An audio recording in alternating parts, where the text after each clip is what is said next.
Hashtag why humans lie. You're going to lie today, maybe multiple times, and you probably won't even realize you're doing it. We all think we're honest people. We pride ourselves on our integrity. We judge liars harshly. We teach our kids that lying is wrong. But here's what science actually shows us. The average person lies between 1 and 2 times per day. That's not a guess. That's data from decades of psychological research. So what's really going on? Why is lying so fundamental to human nature that we do it constantly, almost automatically, without even thinking about it? The answer isn't what you think it is. Most people believe humans lie to gain advantage, to cheat, to manipulate, to get what they want at the expense of others.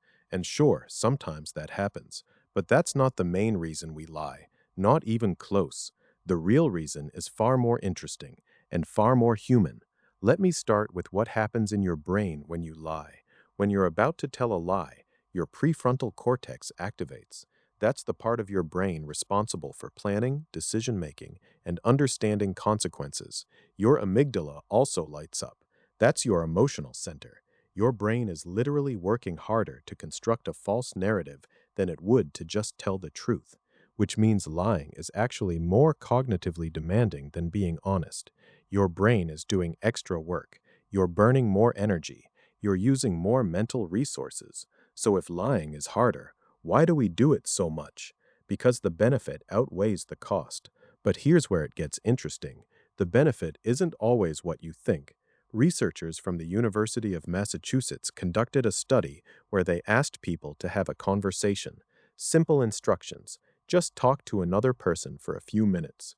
They monitored the conversations and found something surprising. About 60% of people couldn't have a 10-minute conversation without lying at least once. But when they analyzed what people lied about, they discovered something that changed how we understand human nature entirely. Most lies weren't about gaining advantage. They weren't about stealing or cheating or manipulating someone into giving them something valuable. Most lies were about managing other people's perceptions, about making themselves look better, about protecting their self-image. We lie to maintain a version of ourselves that we want to believe in. Think about it. When you exaggerate how good you are at something in a job interview, you're not just trying to get the job, you're protecting your image as a capable person. When you tell someone you're fine when you're actually struggling, you're not trying to manipulate them. You're protecting your image as someone who has it together. That's a fundamentally different motivation than we typically assume. Psychologist Robert Feldman has spent decades studying deception. His research shows something counterintuitive. People who are more insecure lie more, not less. It's the people who are most worried about how others perceive them who engage in the most deception. They're not evil. They're not calculated manipulators. They're just scared. Scared of being judged. Scared of being rejected. Scared of not being good enough. And lying feels like the quickest solution to that fear. But here's where it gets darker. There's something called the illusory truth effect. The more times you tell a lie, the more you start to believe it yourself. Your brain doesn't distinguish between memories that are real and memories that are fabricated. So when you repeat a false story about yourself enough times, your brain literally rewires to accept it as truth. You're not just deceiving other people, you're deceiving yourself. Scientists have found that chronic liars actually show measurable differences in their brain structure. Specifically, they have less white matter in their prefrontal cortex. That's the part of your brain that handles impulse control and emotional regulation. The more you lie, the weaker that area becomes. It's like a muscle that atrophies from disuse, except in this case, it's atrophying from overuse in the wrong direction. But it's not all doom and gloom, because here's what else the research shows. Some lying is actually healthy. It's called prosocial lying, and it's essential to human relationships. When your friend shows you something they made and asks what you think, and you hate it, but you say, "That's great, I love it," that's a lie, and it's probably the right call. That lie protects their feelings, it preserves the relationship, it creates social harmony. If we all told complete, brutal truth all the time, society would collapse. We'd hurt people constantly. We'd damage relationships that matter to us. Anthropologists believe that the capacity to lie was actually a major evolutionary advantage. It allowed humans to build complex social structures, to cooperate with people we don't completely trust, to navigate hierarchies and alliances. Lying was part of what made us human.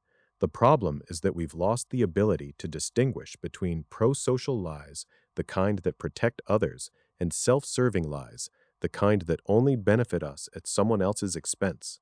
We blur those lines constantly, and when you blur those lines long enough, something happens. You start to believe your own justifications. You tell yourself that a self-serving lie is actually a pro-social lie. You convince yourself that you're helping someone by deceiving them.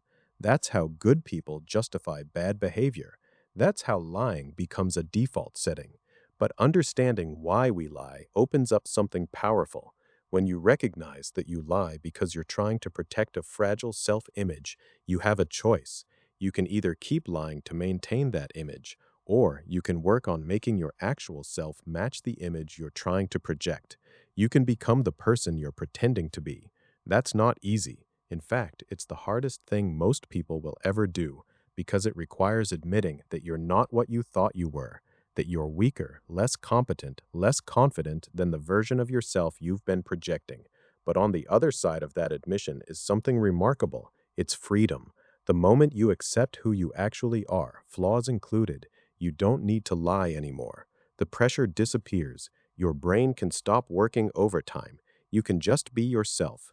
And paradoxically, that's when people actually start to like you more, not less, because authenticity is rare and people can sense it. So here's what we know for certain. You're going to lie today, most likely multiple times, and that's not necessarily a moral failing. It's just human, but you have the power to make a choice about which lies you tell and why you tell them, and whether the person you're pretending to be is actually the person you want to become. That choice is yours.